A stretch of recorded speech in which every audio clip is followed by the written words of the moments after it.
we have got to really get rid of misogyny, AP and HD. It's going to be very uncomfortable.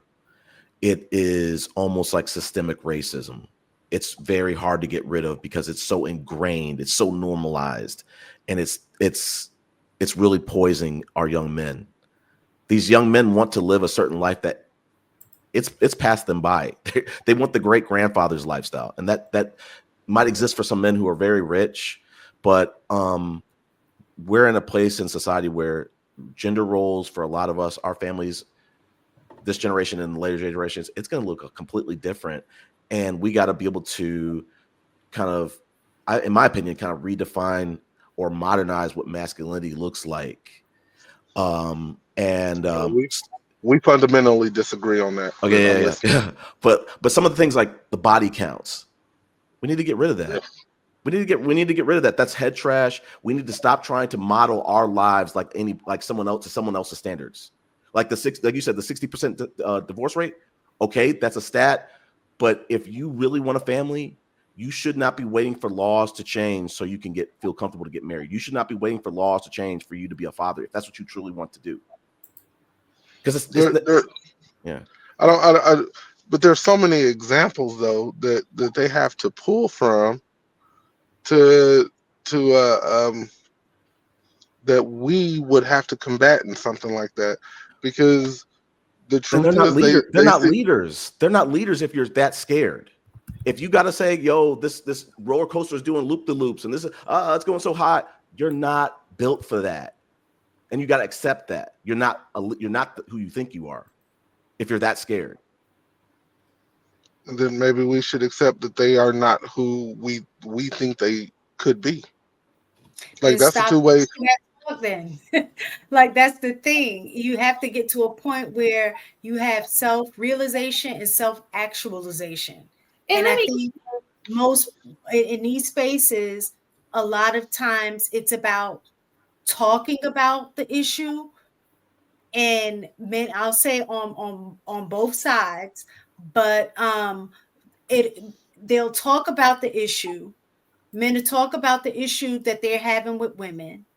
They'll talk about how women ain't moving the way that they want them to. They'll talk about how they're a leader, right? All in the same sentence, but yet they're not having the results that they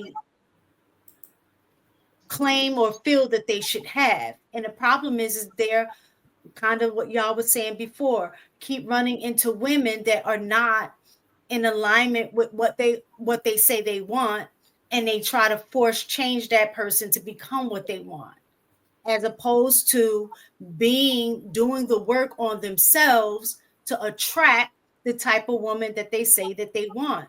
Because a woman that they say they want, if they're not the type of man that's going to be able to take care of that type of woman or handle that type of woman, they ain't going to even see him. So when y'all are talking about, 80% of the women only see 20% of the men, part of it is because you ain't do the work to fall in the 20%. And what I mean, and I don't mean by money, I mean the 20% of the mental work, the physical work, the emotional work, like that part. A woman who's grounded in those areas they won't even see a man that that ain't gonna be able to handle the type of woman that they are. And I think a lot of times men are trying to put the work on the women to deal with the mess that they're gonna bring to the table and be okay with it.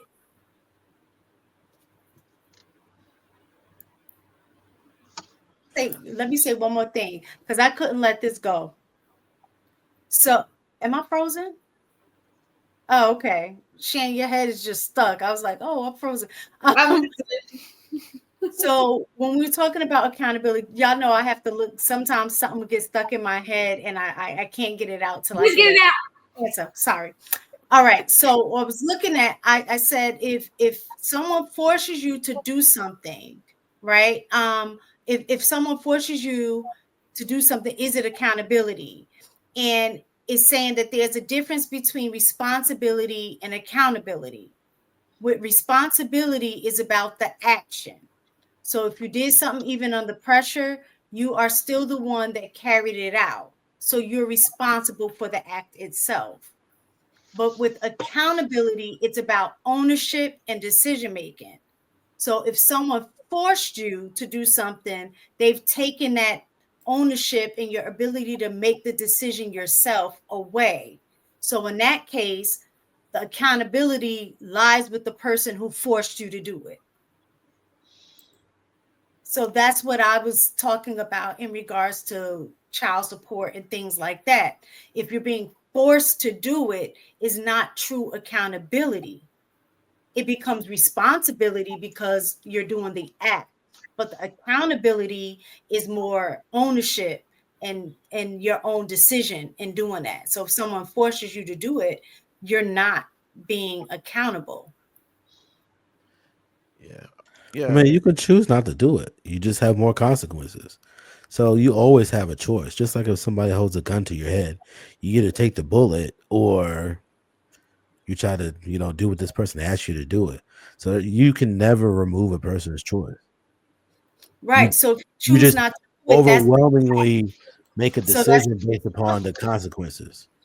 right. So if you choose not to do it, then that's the act. And then that act means you're being irresponsible. You're not being responsible. So I think that's the difference, right? So yes, you have the choice, but whatever the choice is and you act upon it, that becomes your responsibility. But if a person forces you to do something and you're doing it, then the person that's forcing you to do it, they become accountable. I'm just saying, I couldn't let it go. I just needed to wrap that around my mind. But go ahead.